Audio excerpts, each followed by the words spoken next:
Okay, so welcome everyone. Okay, so welcome everyone to our this day, this afternoon, and thank you very much for joining our webinar for the day, which is part of a webinar series under the name In Conversation With.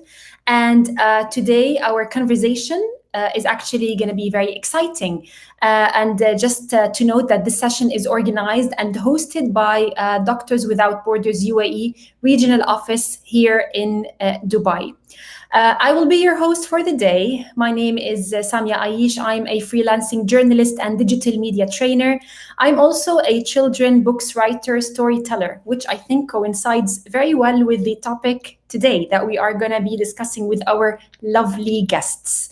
So, in today's conversation, we will be talking about an important segment in our communities, which is children. And how can we talk to them about big events happening around them, like the pandemic, and what to do during the difficult times, like what the world has been through recently. We are going to be doing that conversation by talking mainly about the COVID-19 Children's Activity, which is a book produced by MSF Southeast Asia project team and translated in different languages, including Arabic and English. It's such a great honor in this conversation today to have Polly Cunanan, Regional Communication Manager for Southeast and East Asia Pacific project of Doctors Without Borders. Hi, Polly. And hello, and also honored as well to have Sarah and Chou, who is MSF's mental health activity manager in Penang in Malaysia. Hi, Sarah. Hi, how is Great, great. everyone?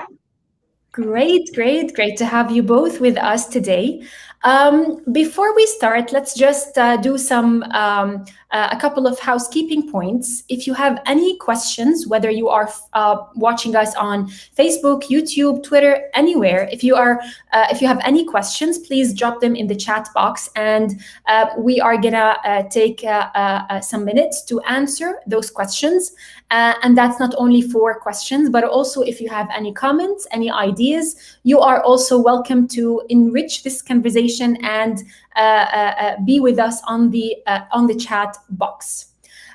So today we are going to be talking about the activity book, which is an exciting project. I personally had a look and I really love the book. So for those of you who are watching us now and you're not very familiar with this book, we have a video for you that we want to show you. It's just a few seconds talking about the book. So if we can play that right now, just to know what we're talking about before we start our conversation with our lovely guests.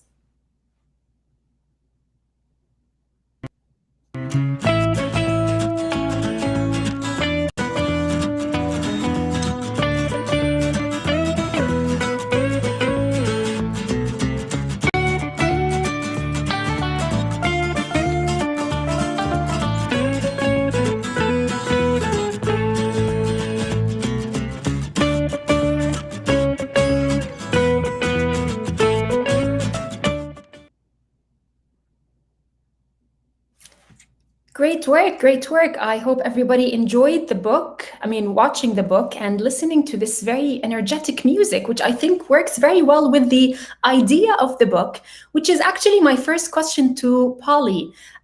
If you can take us through, the time when you and your team started thinking about the idea, the ideation, the journey of how this book came to life.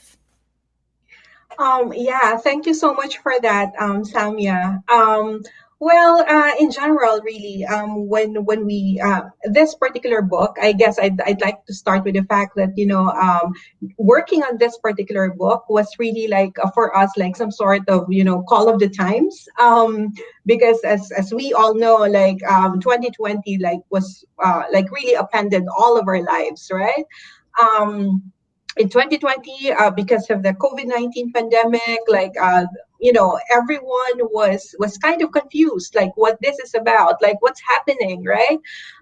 We didn't know anything much about the virus. And so basically, like, even organizations such as the WHO and Doctors Without Borders, or MSF, like, we were really confused, like, what is this virus about? And that's also because, that's why we call it like the novel coronavirus, because it's totally new.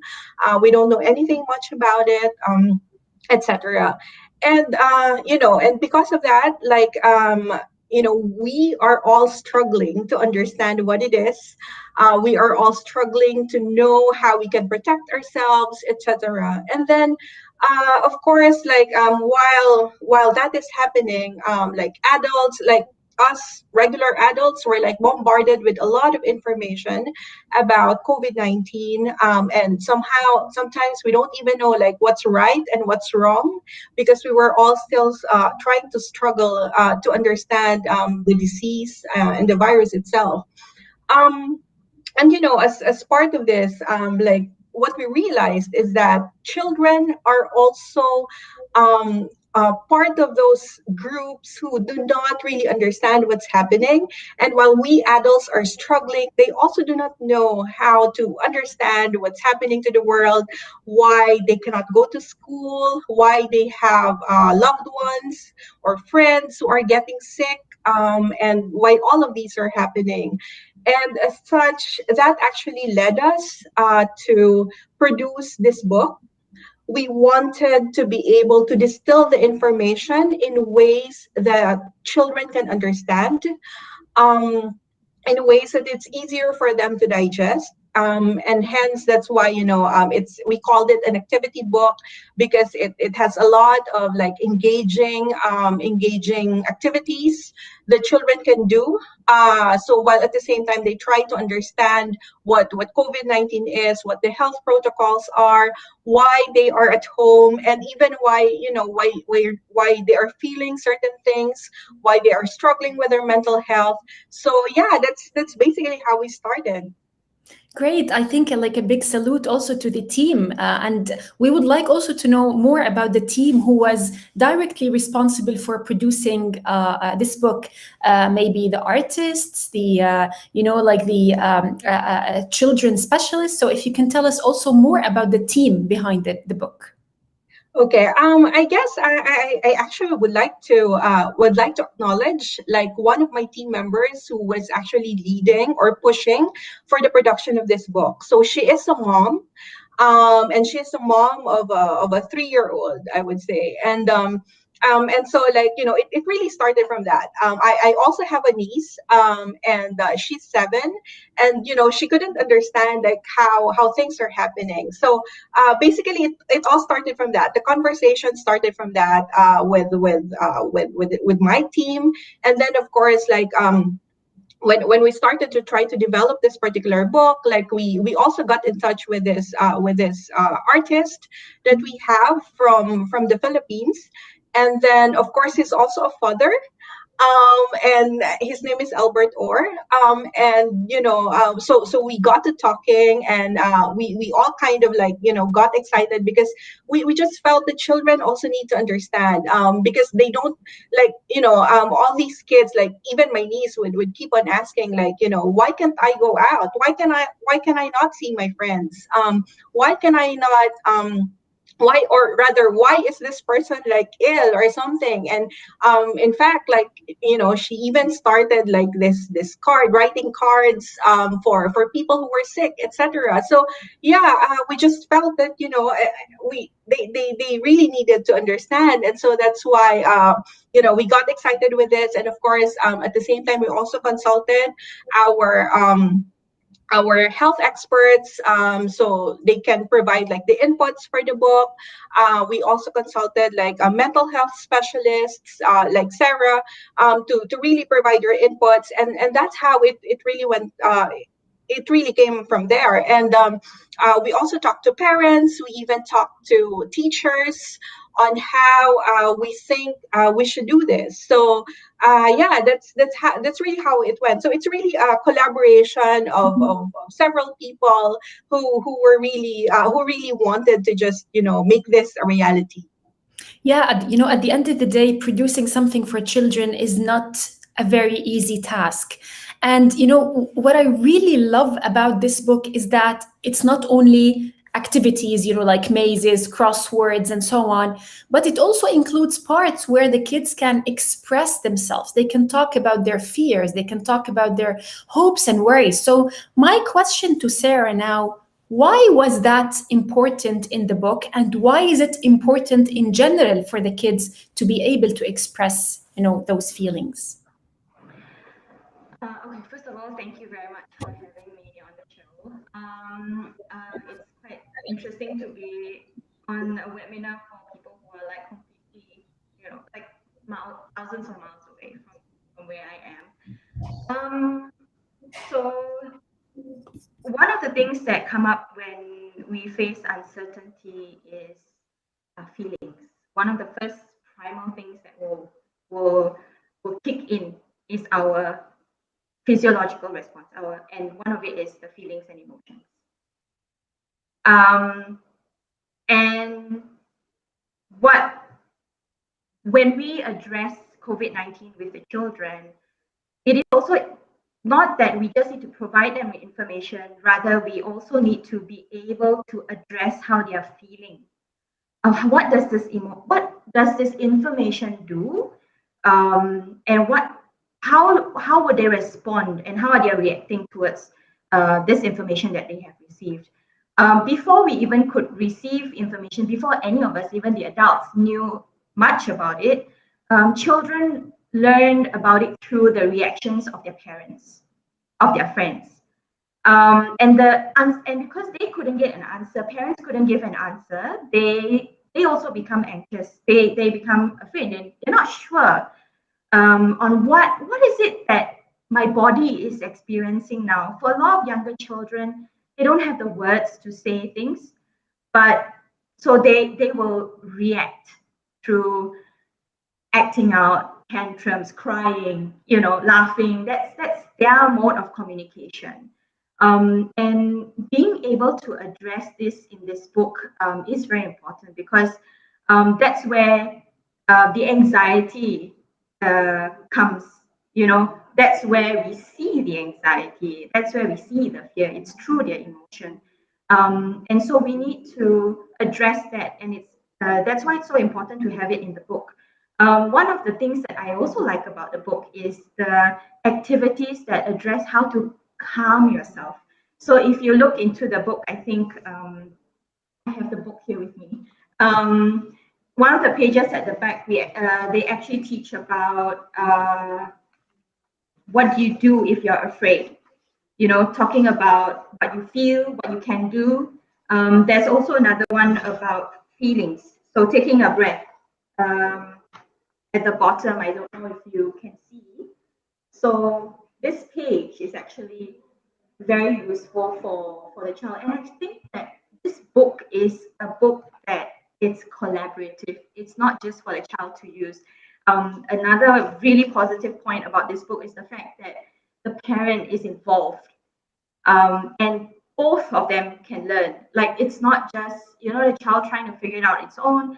And I think this, sometimes even the parents, when we have to do the exercise of taking a breather, us as parents will be able to also take a break. Like, we learn also that we need to take a break, and we learn how to take deep breaths.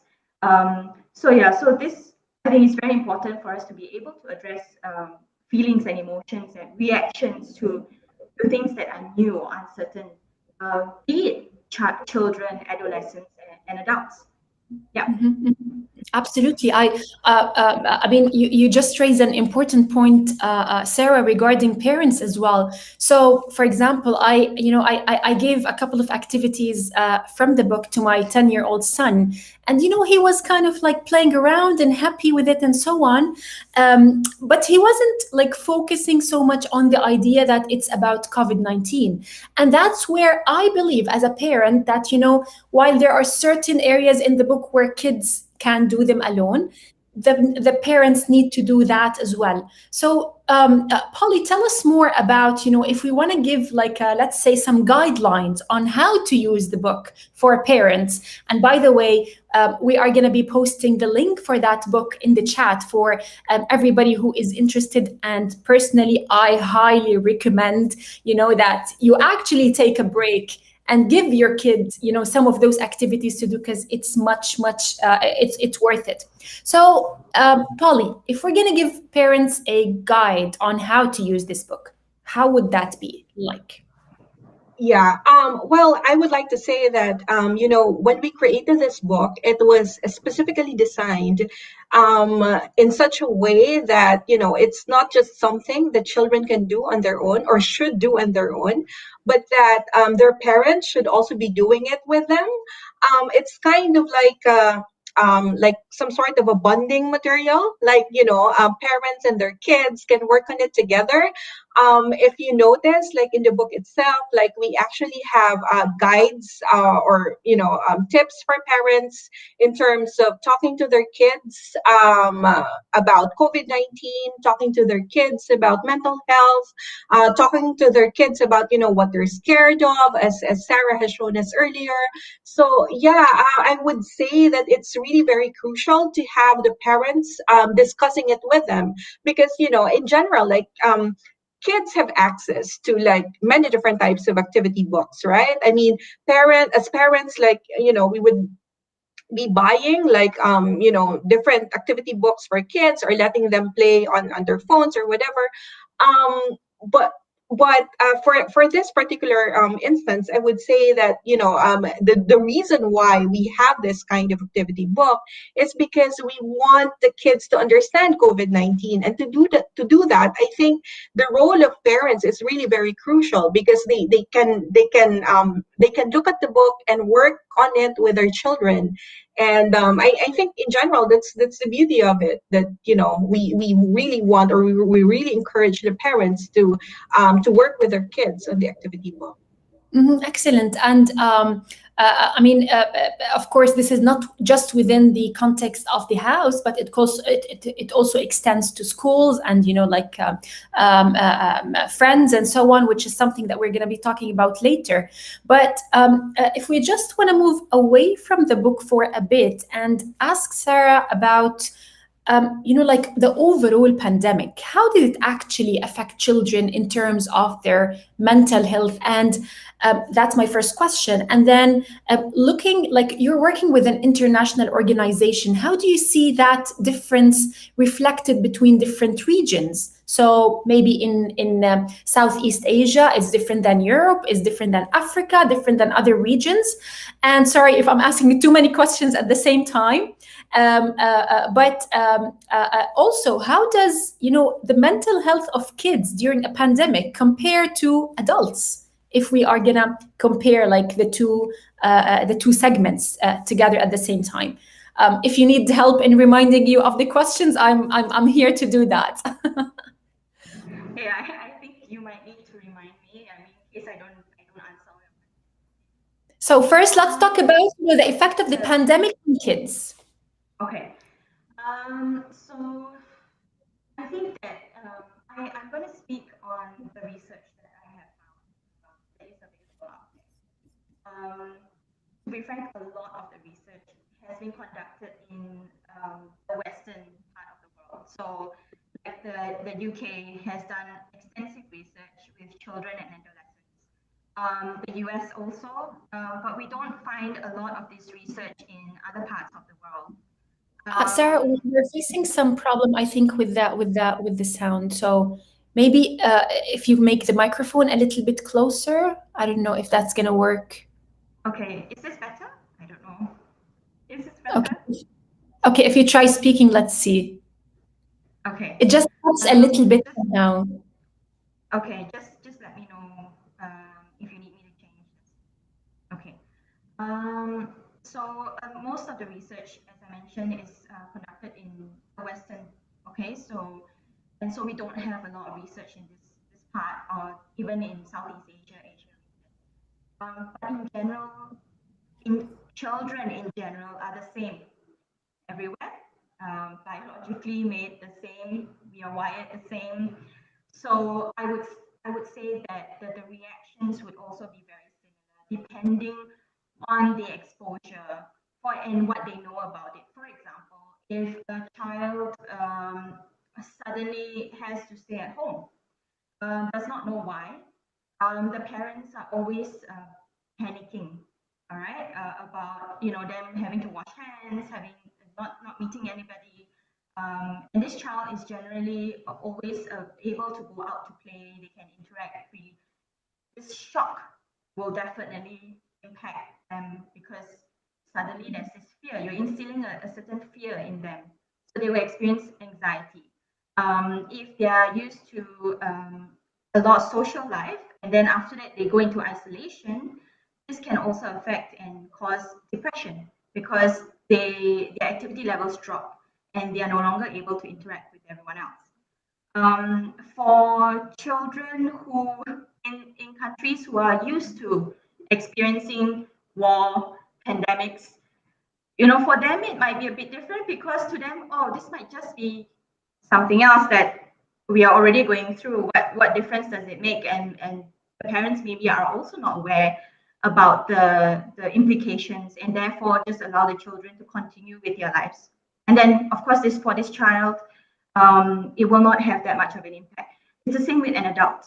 If I'm already used to experiencing disasters in my life, for example, this pandemic could just be to me, okay, just another one that's coming through. The impact may not be as large, trauma is really subjective and is dependent on the individual. But what we have seen is many children going through symptoms of depression, anxiety, and even PTSD. So this is what the research has shown us. And I think that parents might be able to even echo this by observing the children's behavior. Very simple things such as irritability, changes in mood swings. They have these mood swings, extreme changes in appetite, sleep behaviors. Oh, I just don't want to do anything anymore. I just want to sleep. Avoiding certain topics of fear of like stepping out the house, for example. So these are some of the symptoms that go across from children to adolescents. With adolescents, we see also things like isolation because teenagers, right? Sometimes I just want to be on my own. I don't want, and they isolate themselves further. So if you already start with not interacting with your family, this time you could actually avoid them even further. So that will change, and then they might change their eating behaviors. For example, eating too much or suddenly not eating much. So these sort of behaviors are actually symptoms of anxiety and depression. And to be frank, everyone can experience this, whether you're a child, an adolescent, or an adult. It's just how it comes out. For adults, we are more verbal. We can maybe express ourselves a bit better. For children, no, they've not learned the language yet. They've not learned how different parts of what we feel in different parts of our body means something specific. They don't know that. And it's up to us to teach them. And they learn that. They don't know yet how to regulate emotions. So this is the part where parents get very frustrated actually, because when you're home together and then you see these behaviors and parents themselves are also frustrated and maybe going through a hard time with the pandemic, their fuse becomes shorter. And maybe normally they'd be able to handle it quite well, but in this situation, parents themselves might be overwhelmed that they themselves won't be able to handle a child's behavior like they would normally. It's not their fault because everyone is experiencing something through this pandemic. So so these are some of the common side effects or mental health consequences that we see for children, young and also adolescents. Mhm. You're absolutely correct when it comes to like us paying more attention to kids, because you know, like there is always this misconception when it comes to kids that, you know, like somebody might say this kid is suffering X, you know, like a health problem, and then comes an answer from an adult that's shocking, in which they say he's just a kid. You know, they, you know, what did they see in life in order to, you know, have this depression, or, you know, like anxiety or things like that, which I think is not 100% is not true at all. I mean, we all face different like difficulties. We all deal with difficulties and challenges in different ways, including kids as well. I'm really happy to see, you know, questions coming up on the chat box, and please keep them coming. And you know, it doesn't have to be a question. Maybe it's an experience that you went through and you want to share with us. Maybe it's a comment about, you know, like the what's happening within your household and so on. So we have a question from Jamal. Thank you very much, Jamal, for the question, which is, what is the major mental complication for children during COVID-19 pandemic? I guess, Sarah, you can answer that question, please. Yeah. So I think, as I mentioned before, the major ones that we are seeing now is anxiety, depression related, and also PTSD related symptoms. Um, it's due to things like fear, isolation. It is due to the fact that they are not able to interact socially, so they become anxious even in interaction. So and now and what we see about the pandemic is it's not so much COVID, not it's not the COVID. It is what COVID means and how it makes us respond to it. So for children in the beginning, it is the fear, the anxiety, and then the isolation. They no longer have emotional or social stimulation, so that also can affect them.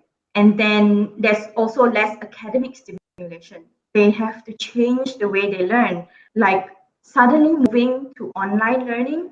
Some children cannot sit down and just pay attention to a screen. It doesn't work. We're already seeing that, and people, as studies have come out, or experts have already talked about how children who have missed school, when they return, they're going to be behind. And first, you start with the isolation, and the second part is also re-entering the system. So once you reopen, there will be new anxieties. So children are going to think about, okay, I'm excited to go to school, but you may have a child that suddenly on the next day, they suddenly don't want to go to school. You know, they suddenly they start crying, and they refuse to go to school. It's not that they don't want to go to school, but there's this anxiety as what to expect. Maybe they forgot already what it's like to be in a classroom, for example, or the fear of, will I get COVID again if I go out, because that was the fear that was instilled in me before. So but however, saying that, I'd like to say that although children will have experience these mental health struggles, it doesn't mean that that's it. You know, what we want to also remember is that children and adolescents, they are very resilient. They are highly resilient. So all we need to do is just support them through the change. And I think there's a question from Jamal, a follow-up question about how we can cope with these mental complications, Jamal. So I will answer your question now. We need to just be patient. One, we need to be patient with them. We need to listen, sit down, have a conversation with your child, or even if it's a student, sit down, have a conversation with them, listen to what they have to say. Sometimes they may not be able to even say it, but they might show in their reactions and in behaviors. Reflect that as saying, okay, you know, you what you are doing now shows me that maybe you are feeling very angry at this time. Is that true? So ask that, reflect that emotion back to them. And when they share their concerns, don't be dismissive. Don't quickly push it aside by saying, oh, you're worrying too much, that's not true, where are you getting this information from? That's really not gonna, we tend to want to do that sometimes, but it really doesn't help the child because they are trying to understand. If make sure you have physical activity, get them stepping out of the house, do exercises, have physical activity. If let's say they have not had much social interaction before, you want to slowly reintroduce social interactions with them. So have friends over or meet up with a friend. Start there. But try not to overwhelm. Don't suddenly have a big party because that's going to another extreme which might backfire. We want to set routines. Now, for children, that means before even it reopens, a stable routine actually is a very strong predictor of resiliency. So actually not just for children, even adults. So having a fixed routine will actually help you ensure that your resiliency, is intact or improved, regardless of the difficulties you experience. So this one is a study that was actually published recently in May this year, and they did a study in South Carolina. So this is what they do, and they found that it's stable. So regardless whether or not the parent has lost a job, whether or not there is maternal depression, but routine does help resiliency. So a very simple routine is something like going to bed at the same time and waking up around the same time. Very simple things like meal times and these very stable routines can make a difference. Right. But all support them, listen to them, and have a support for them. And you will see that very fast. Young people are actually very quick. You'll be surprised at how fast they will actually come out of things. Yeah. Absolutely. Like while you're talking, sometimes like us as adults, if we want to go back to work, it's kind of it's problematic for us because we start thinking about the new adjustments and so on. So as you said, I mean, children are face the same issue. Now, Jamal has also a. I'm so happy that we have you, Jamal, with us because it's very important to get the perspective from different countries as well, because sometimes it's not the situation in the house or in the school; it's the situation in the whole country. So, as Jamal is saying, Yemen, of course, is suffering a long time war, and that's affecting all the different sectors in life, including education and like the healthcare for kids in particular. So if we don't have the luxury, to have a system that supports our children in terms of education and health, and probably this is a question for both Polly and Sarah, how can parents and teachers survive in these very ugly circumstances?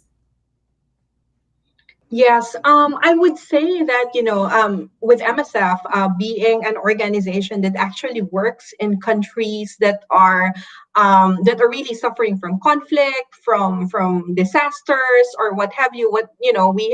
We are working in all these countries which are facing like humanitarian crisis, like different emergencies. So it's really quite difficult. In some of these countries, we have projects which actually cover mental health. So we provide mental health support not just for the children, not just for the parents, but also for the children, because we know how important it is. We know that they're already suffering from the trauma, as Sarah has already said earlier.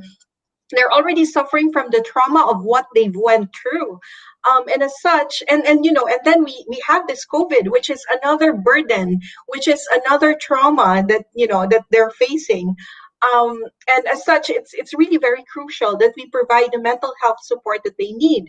And so that's why MSF is really trying to bridge the gap and try to provide the support that's needed. However, I would say that that's not possible in all countries, or that's not possible for every person in need, because there are just too many.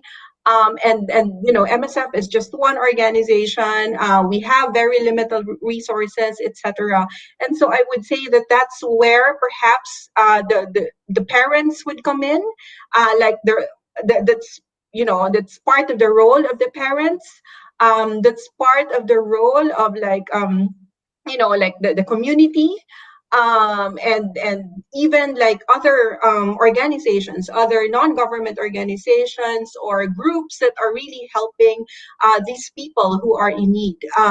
Yeah, so that I would say that I think it's really kind of like a responsibility amongst all of us to really try to provide the support that's needed as much as possible. Absolutely. Thank you, Polly. Sarah, if you want to add to that, and probably I can maybe ask the other question that is kind of linked to this, which is we've talked a lot about homes and like the house, the family. What about the school, like the teachers and the community within this education system? So maybe we can link this to answering Jamal's question on how to deal with it within the house and within the school, especially in difficult circumstances like the one in Yemen, for example. Okay, sure. Jamal, I hear you. In fact, in many of our missions and in many other places, there really isn't professionals who can help with mental health issues.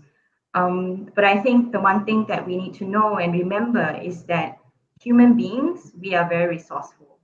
And it's about remembering that we have the resources inside to grow and to be resilient. And a lot of people I've seen and heard and listened to who have come out of trauma and war have shown tremendous strength. And it's amazing that how they were able to survive these situations. But it also reminds me that a human being is amazing, that we are capable of this ability to survive when things are really difficult.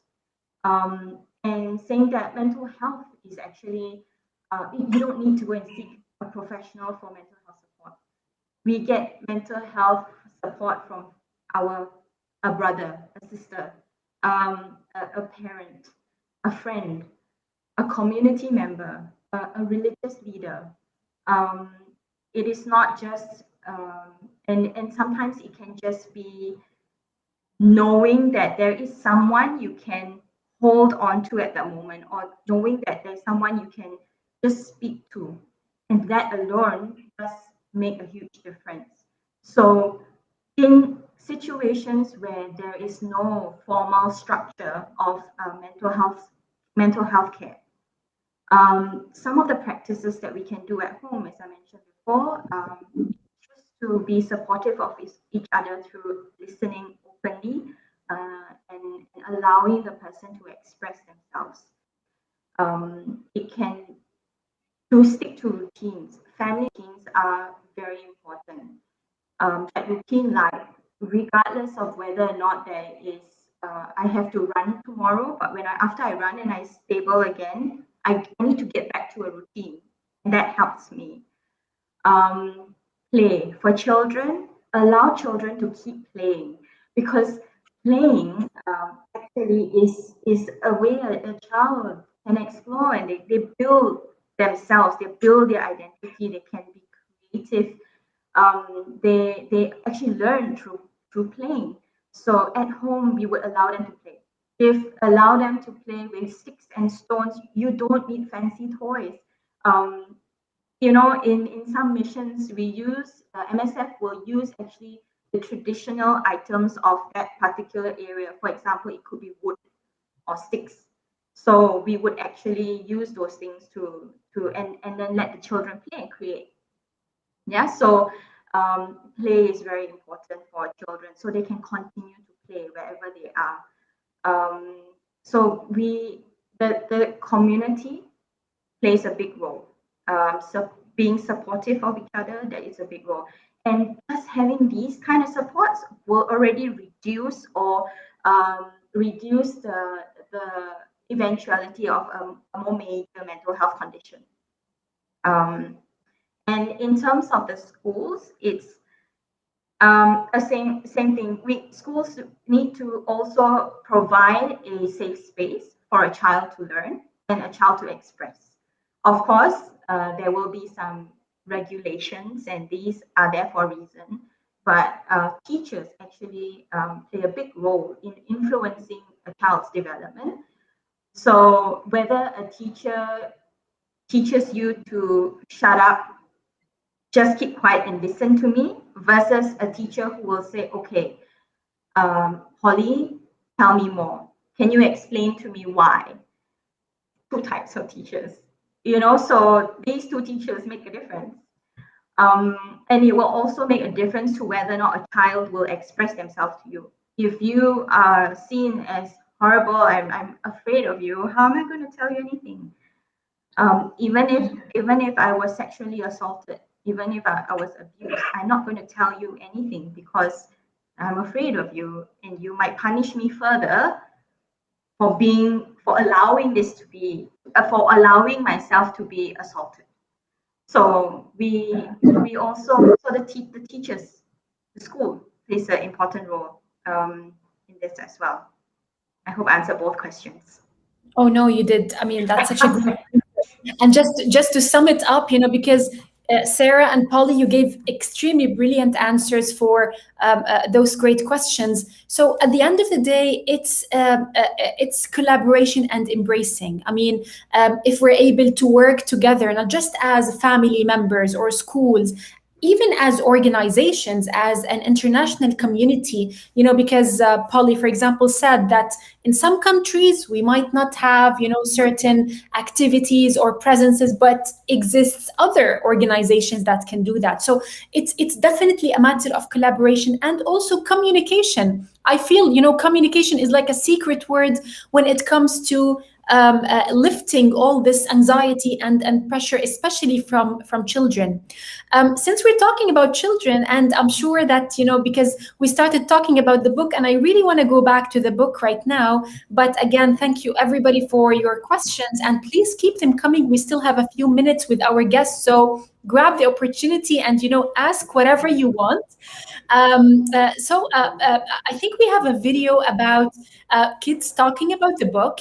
And then I want to go back to Polly after that and, hear some of the opinions and the comments made by parents, children, teachers about the book. And how do you see the impact of the book now and, in the next period of time? So let's watch the video first, and then we come back for the answer.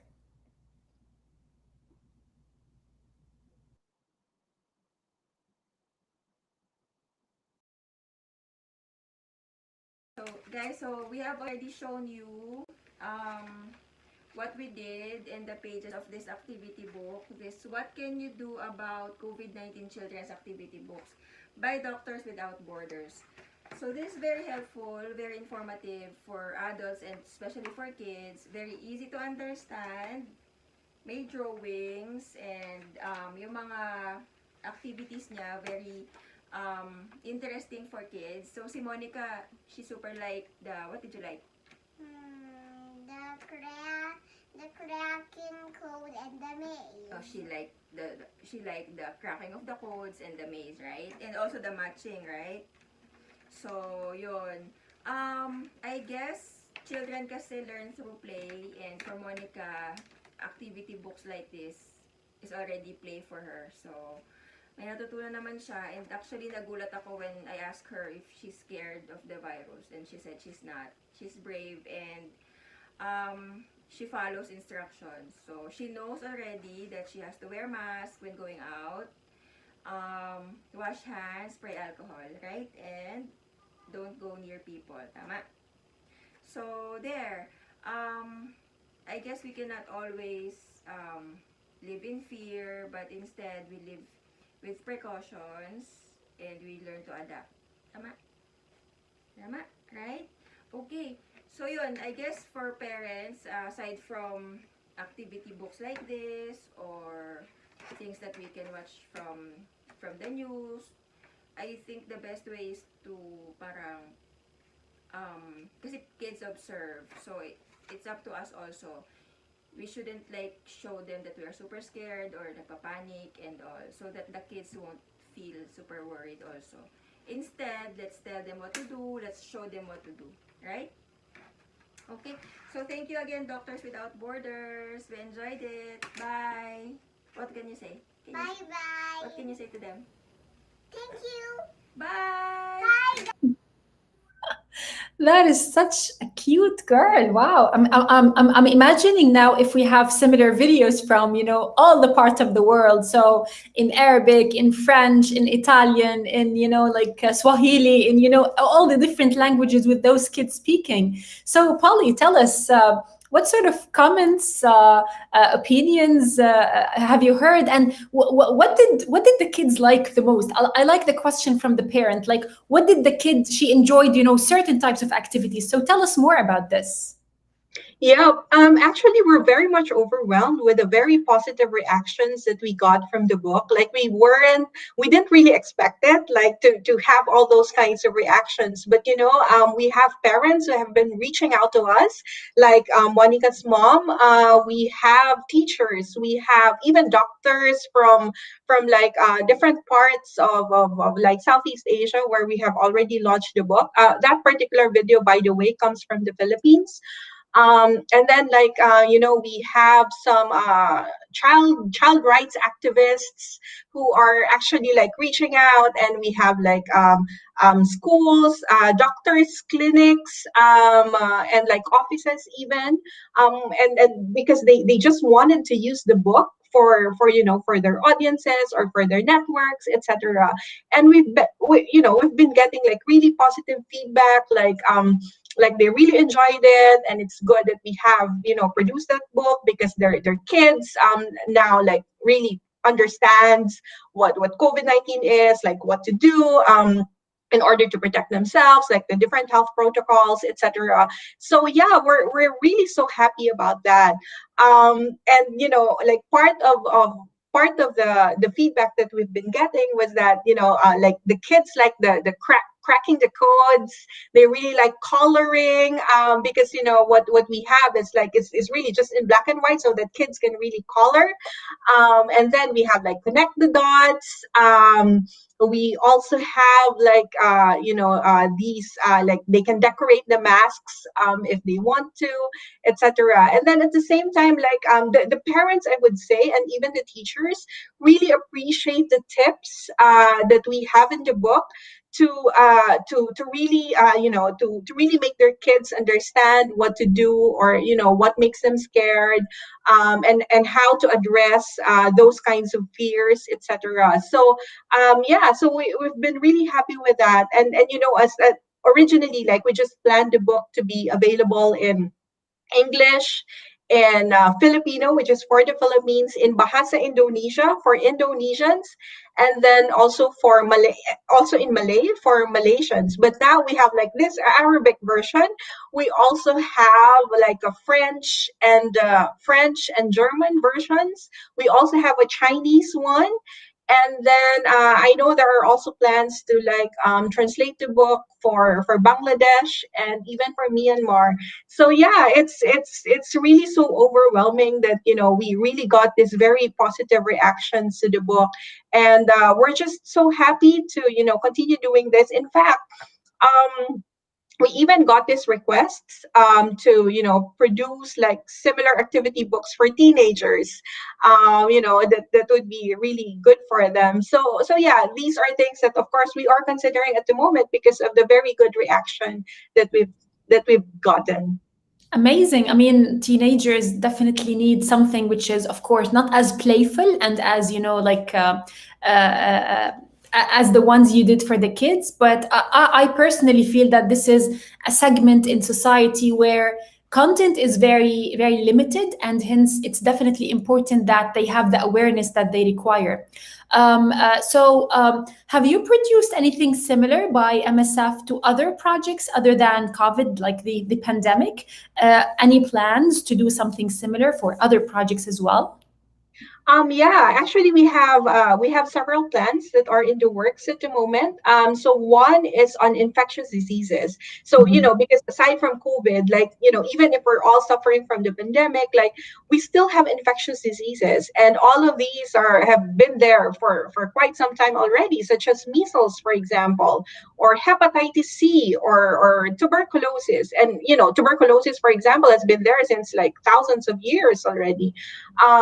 And so, like, yeah, we're working on a campaign related to infectious diseases. So it's really geared more for like the family, like on what they can do, and even like in responding to emergencies, like what do you do in times of disasters, like if there are earthquakes, for example, if there's a really strong typhoon, like how do you prepare, what should you do, etc. So we're working on these types of projects, and hopefully we'll have something that's going to be ready to launch very, very soon. Oh, that's exciting. And maybe this is also an invitation for everybody who's watching now. If you have kids, and you can download the book and probably do some, activities in the book, take a photo and publish it on social media, tag MSF. I'm sure everybody would be happy at MSF to receive your comments, your opinions, and, to see the creativity of your little ones. So you can do that on Instagram, Twitter, Facebook, any platform that you are active on. My final question to you both, Sarah and Polly, is about the worldwide awareness regarding pandemics, like the recent ones that we just saw. I mean, media literacy and information about pandemics and about the scientific, like, diseases, scientific content, and so on. Is everywhere. But my question to you, is there like a gap when it comes to children, when it comes to media literacy, data literacy, that is talking specifically about children in particular worldwide? And how can we bridge that gap if it's there?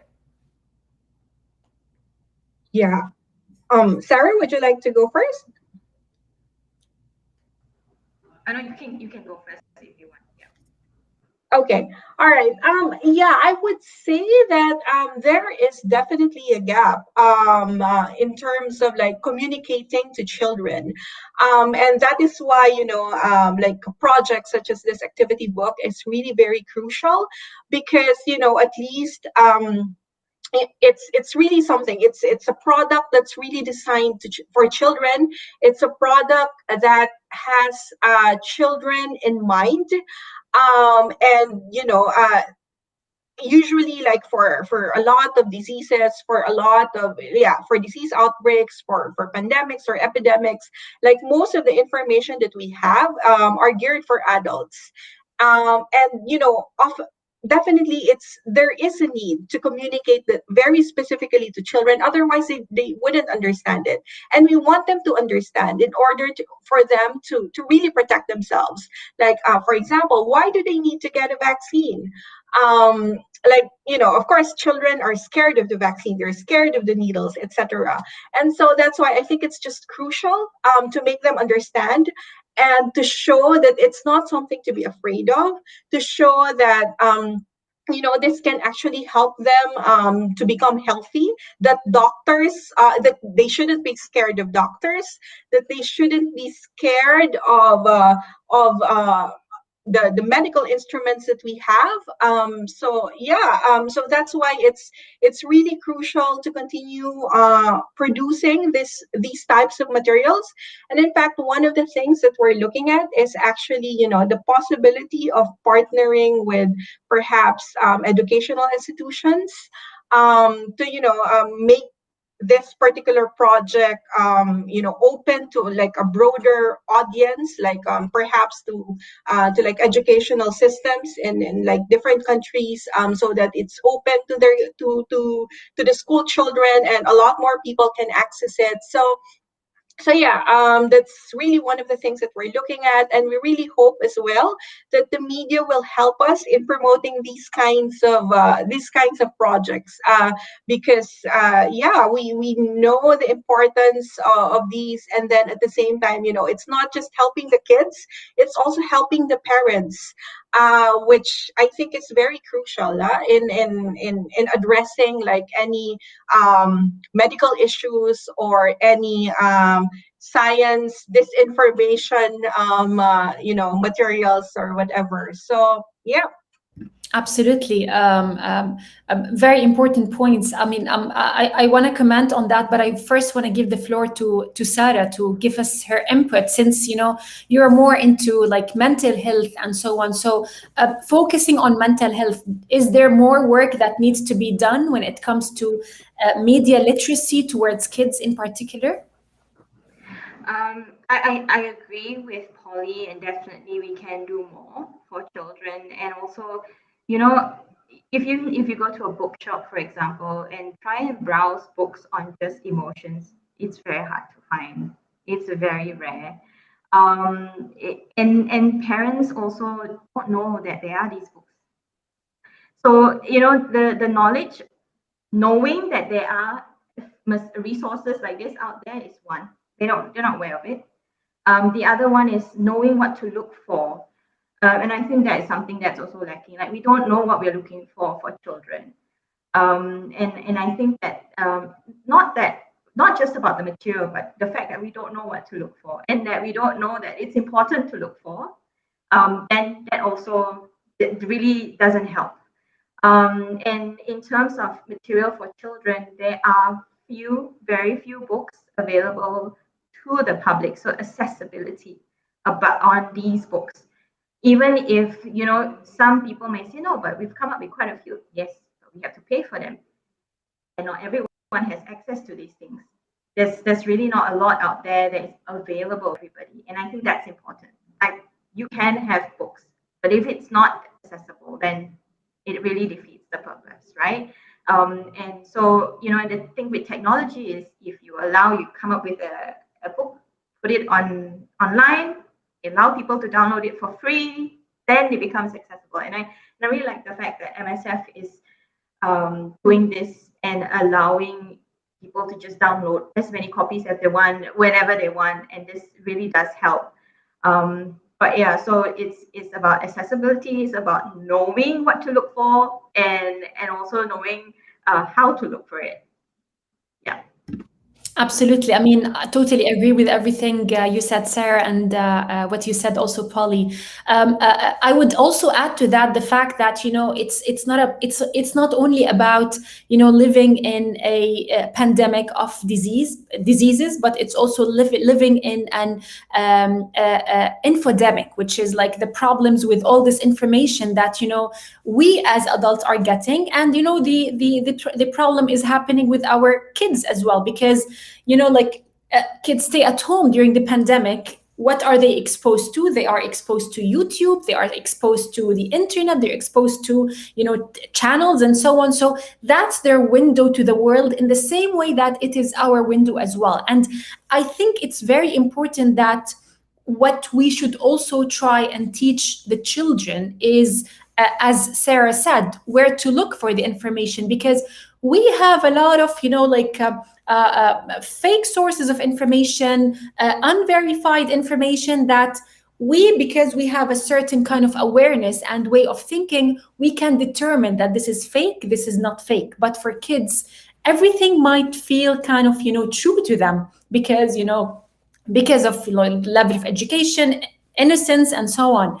So I think part of what we should do as also people who are working with children, working with media as well, is to produce educational content that teaches children where to look for information and what type of information they should be looking for and how they can verify it in the very simplest manner. So I think I'm very happy that our conversation took us to areas where it's not only about the pandemic, or it's not only focusing on the mental health of kids, but how can we support each other? How can we act as communities? How can we come up with ideas that enrich the lives of our children in terms of understanding what they're going through, and also understanding how to consume the different information that they are surrounded with. I'm really happy, that we had been joined by a lot of people from like different platforms from different parts of the world. I'm also, happy that we had this very great discussion talking about, the book, which I think is such a great project, and also talking about mental health for kids. I have 1 minute. If Sarah and Polly would like to, maybe add some closing words or message to our listeners or viewers before we close. So Sarah, Polly, please, the floor is yours. Yeah, thank you, Sarah, do you want to go Samya. first? Yeah, thank you very much for having me here. And I think I don't really have much to say anymore, but except to say that children are important. It's important for us to hear them. It's important for us to listen to them. Let's not forget that they too experience life just as how we experience it, but they may not be able to just to express themselves the way we would. So, and I think that that's something that we just need to always remember. And also just remember that we are the best resource for ourselves and for our children. And we should not forget that we are very resilient human beings, and we are able to overcome things. We just need to be able to find the right way. Thank you very much, Sarah. Thank you, Polly. Yep. Well, first of all, I would like to thank MSF UAE office, of course, for inviting me and for being and for letting me be a part of this panel discussion. And then I guess my message is that I would say that we all have a part in terms of supporting our children, especially in this in this current situation that we're in. We all suffered from the pandemic, and hopefully the end is near for these pandemic, and we'll be able to go back to our normal lives. However, like I would say that what's really important is that we always think about the children as well, that we should not forget them.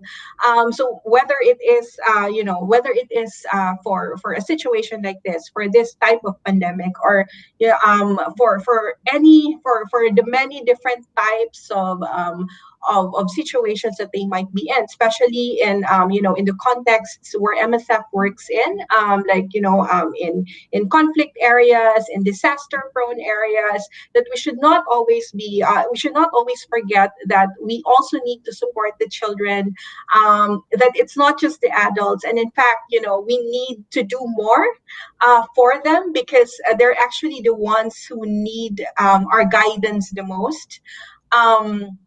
And I really like basically what Sarah said earlier, that the support is within us, that we kind of like have this wellspring of support within us, or resources within us, and we can use that to be able to provide the support that's needed for the kids.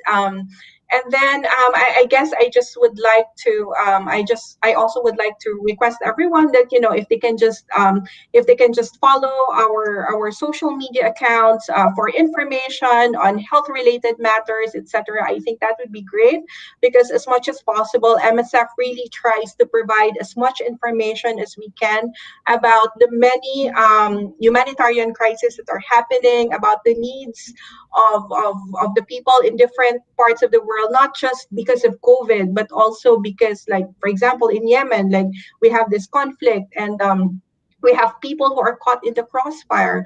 Or let's say in Myanmar, when, you know, we have a group of people, the Rohingya people, who are forced to flee, etc. And you know, they still the future is still uncertain for them. So I really hope that people would take an interest in, you know, in looking at the work that we do, and in supporting our work as well in many different ways. Like, you know, even just sharing information about what we do is really very crucial, or is really very important already, because, you know, it really amplifies our voice as well. So with that, again, thank you so much for inviting me to be a part of this program. Thank you, Polly, very much. I mean, I also would like to thank MSF for, you know, having me moderate this wonderful chat, and, you know, talking to both Sarah and Polly about this very important topic. And, you know, the work doesn't stop here. As Polly said, keep sharing, keep talking, download the book, let your children get involved and, you know, get active, answering and, you know, playing around with the different activities within the book. Again, I would also like to thank everybody who attended, everybody who watched us on all the different platforms. Thank you for all your questions, your comments, your time as well. And the conversation continues. So keep watching the social media channels of MSF. They always have great things that you can find resourceful. Ladies, it's been a pleasure. Thank you very much for your time. Have a great day. And thank you, everybody, for watching. Have a great day. Thank you.